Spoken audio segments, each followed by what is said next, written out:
The drive back to Wayne Manor felt longer than usual, though that might have been because I kept rewinding sections of the interview in my head. Michelle's voice echoed in my memory, every uptick and like preserved in perfect digital clarity. I pulled the Batmobile into the hidden garage entrance, the heavy doors sliding shut behind me with a pneumatic hiss. The scent of roasted turkey and sage drifting down from the manor's kitchen made my stomach growl. I hadn't realized how hungry I was until that moment. Alfred met me at the top of the service stairs, his white eyebrows raised in greeting. "Miss Renee, punctual as always. Miss Kyle has been asking after you." "Sorry, Alfred, the Ice Princess is thorough in her way." "I can only imagine." His eyes crinkled with amusement. "Dinner will be served in 15 minutes.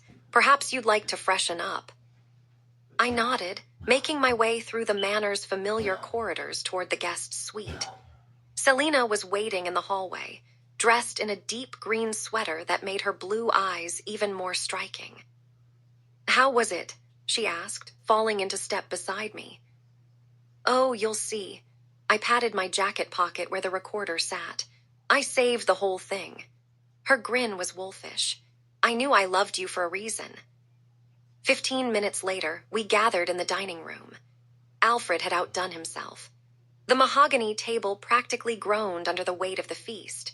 A golden brown turkey, roasted vegetables glazed with herbs, mashed potatoes whipped to perfection, cranberry sauce, fresh rolls, and what looked like 3 different pies cooling on the sideboard. Bruce sat at the head of the table, his gray hair neatly combed, wearing a charcoal sweater that made him look more grandfather than retired vigilante. Dick had claimed the seat to his right, his arms still in a sling from the power plant operation, but his spirits clearly high. "Quite the spread, Alfred," Dick said, eyeing the turkey with obvious appreciation. "One does one's best, Master Dick." Alfred began carving with practiced precision. We filled our plates, and for a few minutes, the only sounds were the clink of silverware and murmurs of approval. I'd forgotten how good real food could taste after weeks of protein bars and coffee on patrol. "So," Selina said, nudging me with her elbow, "are you going to share, or do I have to steal that recorder?" Bruce looked up curious. "Share what?"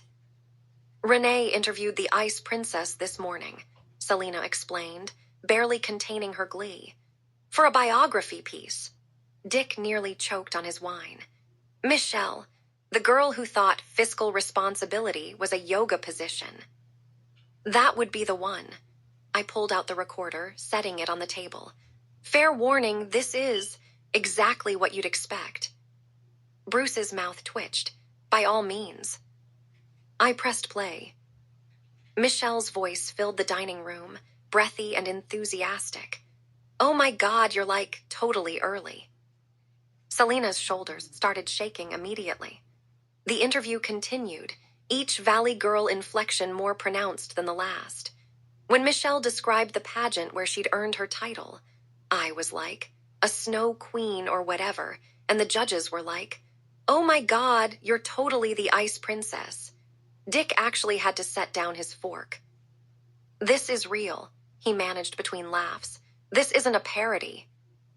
100% genuine, I confirmed. Even Bruce was smiling now, the deep lines around his eyes softening.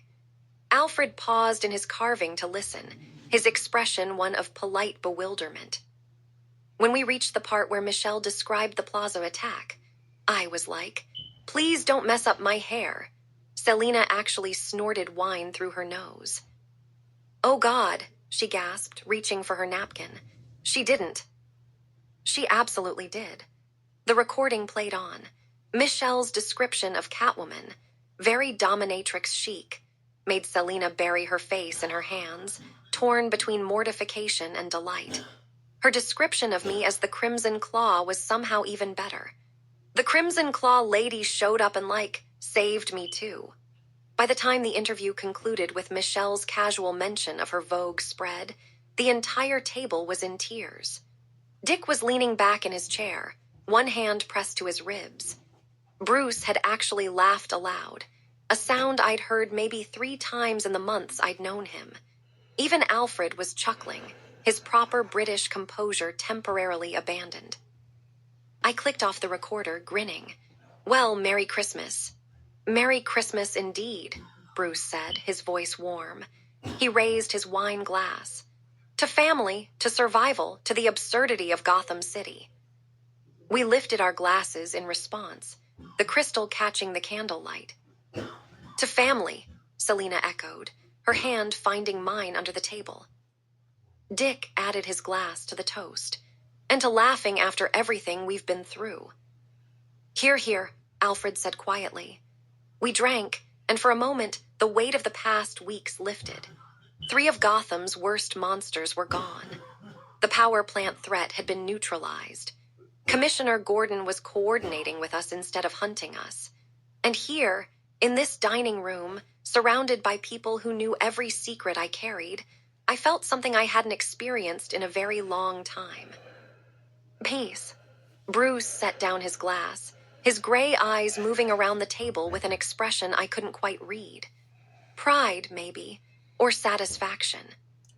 "You've done well," he said finally, looking directly at me. "All of you, Batman could never have built this." The words hit harder than I expected. This was Bruce Wayne, the Batman, acknowledging that what we'd created together was something he'd never achieved alone. "We learned from the best," I said softly. His smile was slight but genuine. "No, you learned from my mistakes. That's better." Selina squeezed my hand. Dick raised his glass again. Alfred began serving the pie. And outside, beyond the warmth of Wayne Manor, Gotham City carried on into its Christmas night. Scarred, healing, and for the moment, safe. No, no, no, stop. Traditional video editing is dead.